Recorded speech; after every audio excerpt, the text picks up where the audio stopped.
খাজা খাজারে কিছু টের পাইছ?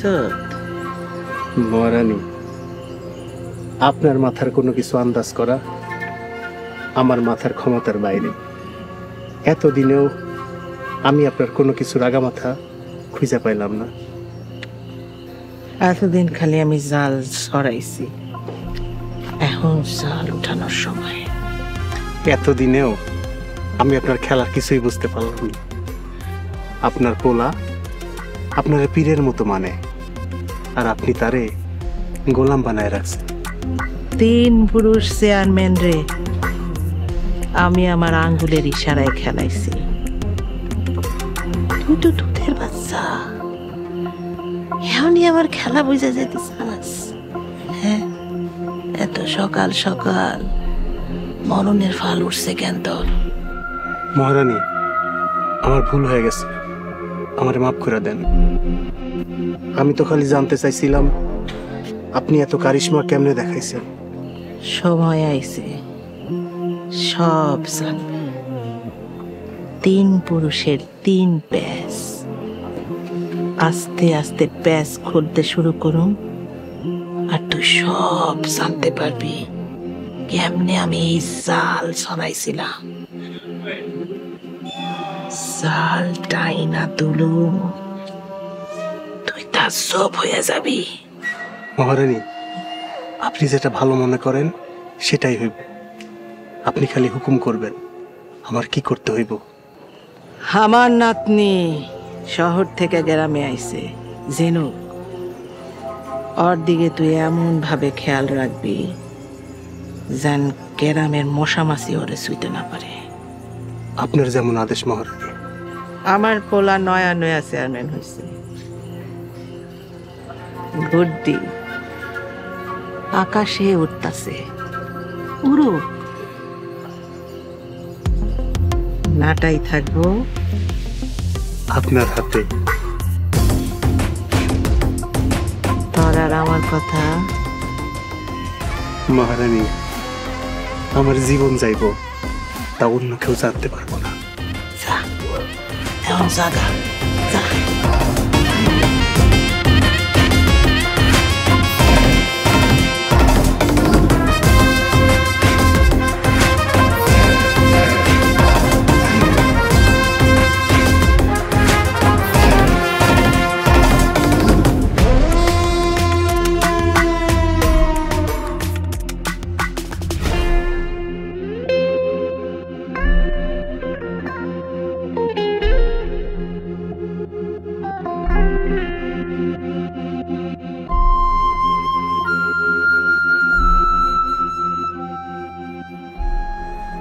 তুমি তো জানোই আমার মাথাটা একটু গরম, মানুষও আমি খারাপ। আমি তো সব আমার ভাগ্য হিসেবে মাইনেই নিস, কিন্তু আমার সন্তান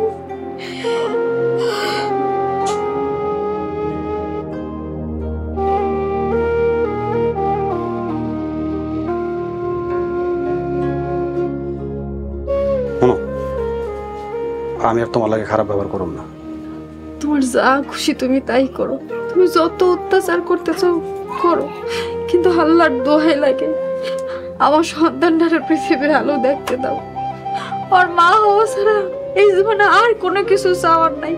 আমি তোমার কাছ থেকে কোনোদিন কোনো কিছু চাবো না। আচ্ছা, তুমি শান্ত হও, আমাকে সন্তান হইব।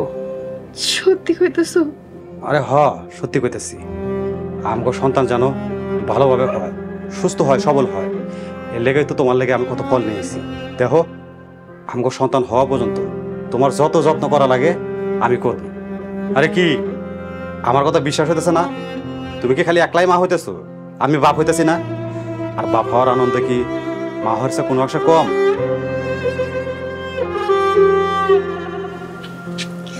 আমারে তুমি মাফ করে দাও, আমি তোমার ভুল বুঝছিলাম।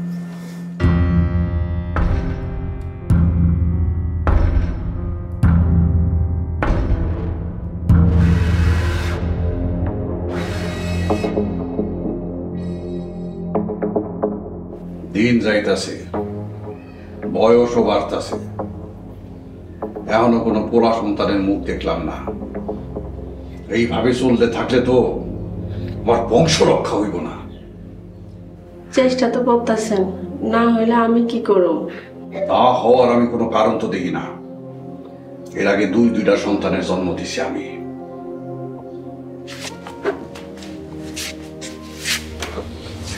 এই তুই আবার বাসা বন্ধা না তো? তা তো আমি জানি না, তাই আমার মা আমারে কপাল পোড়া কইরাই জন্ম দিছে। নারী জীবনে মা হনের মতো এমন কপাল আমার হনের কথা না। তো মার প্রতি প্যাঁচ দিয়া কথা কইবি না। বংশ রক্ষায় আমার পোলা লাগবে, আমার পোলা চাই। পোলা তো জন্ম দিছিলেন, কিন্তু রক্ষা করতে পারেন নাই। মায়া জন্ম দিছেন আরেক পেটে, আর মা হইছি আমি। বংশ রক্ষা করতে পোলার লাইগা পাগল হইছেন আপনি। আপনাকে বংশের মালিক হইল মায়া মানুষ, মহারানী আপনার মা। আমি মা না হইতে পাইরা হইলাম বান্দি। হায় রে মা, হায় রে আমার জীবন। তোরে না কতবার নিষেধ করছি, আমার ওই পোলা লইয়া একটা কথা কইবি না। আমার মা আমার কাছে কি, এটা তুই বুঝস না? বুঝি না, বুঝলে এমন অত্যাচার করে বুঝাই দিয়েন। মরণের তার উপায় নাই আমার। বাঁচতে হইলে আপনাকে বান্দি হইয়াই তো বাঁচতে হইব। এটাই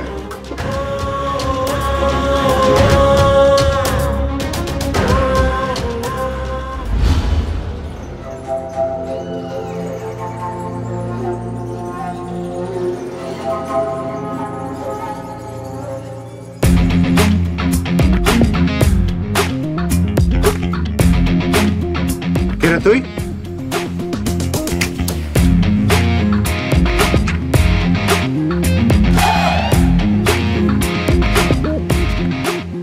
কি ব্যাপার, এমন ভাব ধরে খারাই রয়েছিস কেন?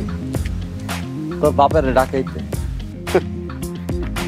আমার বাপরে কেমন রাখবি? এত মেলা আগে মইরা গেছে, কবর থেকে এ জবাব দিব না। কিন্তু আমার বাপ যে মরেনি, আর আমার বাপ আমার কাছে অনেক কিছু। হ্যাঁ, ছোটবেলা থেকে যেমন আমার মায়ের যত্ন দিছে, ঠিক তেমনি আমার বাপের আদর দিছে। আমার বাপ আমার কলিজা। তো তো আমার বাপের তুই হুমকি দেস, তাও আর আমি বাচ্চা থাকতে? তোর কলিজা কত বড় রে।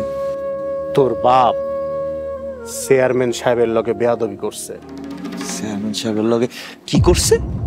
কনা কি করছে? বেয়াদবি করছে?